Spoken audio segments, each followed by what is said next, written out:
Hello बच्चों, let's read the question and the question says consider the reaction A giving B, यानी A equilibrium है B के साथ. The concentration of both the reactants and the products varies exponentially with time. Which of the following figures correctly describes the change in concentration of reactants and products with time. तो यहाँ पर हमारे पास क्या दिया है, exponentially very कर रहा है रिएक्टेंट्स एंड प्रोडक्ट्स, और हमें ए इक्विलिब्रियम विद बी दिया गया है. तो यहाँ पर जो की कंसेप्ट लग जाएगा वो लग जाएगा केमिकल काइनेटिक्स का. Chemical kinetics. अब यहाँ पर हम क्या बोलेंगे, सबसे पहले तो लिख लेंगे रिएक्शन जो दिया है हमें. यहाँ दिया है A is in equilibrium with B. यानी क्या हो रहा है, ए जो है स्टार्टिंग में पूरे कंसंट्रेशन में प्रेजेंट है, और बी जो है इसका कोई कंसंट्रेशन प्रेजेंट नहीं है एट इनिशियल स्टेज. जैसे जैसे रिएक्शन प्रोसीड होता है, जो ए है हमारा वो क्या है, वो रिएक्टेंट है. A is the reactant. And then what is happening to A, ये क्या हो रहा है, कंज्यूम हो रहा है रिएक्शन में. It is being consumed. और बी जो है हमारा वो है हमारा प्रोडक्ट, और इसका क्या हो रहा है, it is being formed. It is being formed. यानी क्या मैं यहाँ पर बोल सकता हूँ कि जो कंसंट्रेशन ऑफ ए है हमारा वो क्या हो रहा है, वो डिक्रीज हो रहा है, और कंसंट्रेशन ऑफ बी जो है वो इंक्रीज हो रहा है.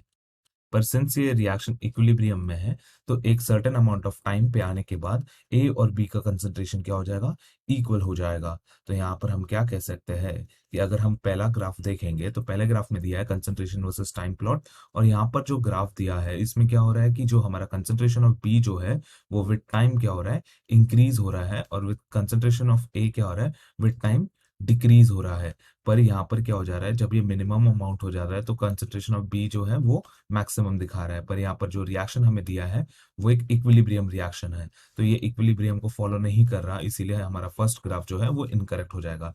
सेकंड ग्राफ में अगर हम देखेंगे तो पहला जो है इनिशियली कंसंट्रेशन ऑफ बी जो है वो 0 है, और यहाँ पर कंसंट्रेशन ऑफ ए जो है वो मैक्सिमम है. तो जैसे जैसे कंसंट्रेशन ऑफ ए डिक्रीज हो रहा है तो वो क्या हो जा रहा है, after a certain amount of time वो एक लेवल पे आ जाता है कि वो जहां पर उसके फर्दर वो डिक्रीज नहीं होगा, क्योंकि वो इक्विलिब्रियम में है रिएक्शन.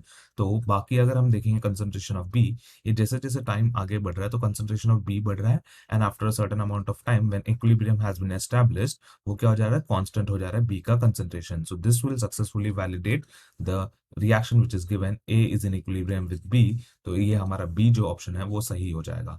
थर्ड ऑप्शन में देखेंगे कंसंट्रेशन ऑफ ए तो डिक्रीज हो रहा है, पर जो कंसंट्रेशन ऑफ बी जो है वो इंक्रीज होए जा रहा है, तो ये तो इनकरेक्ट हो जाएगा क्योंकि ये तो इक्विलिब्रियम सेटिस्फाई नहीं करेगा.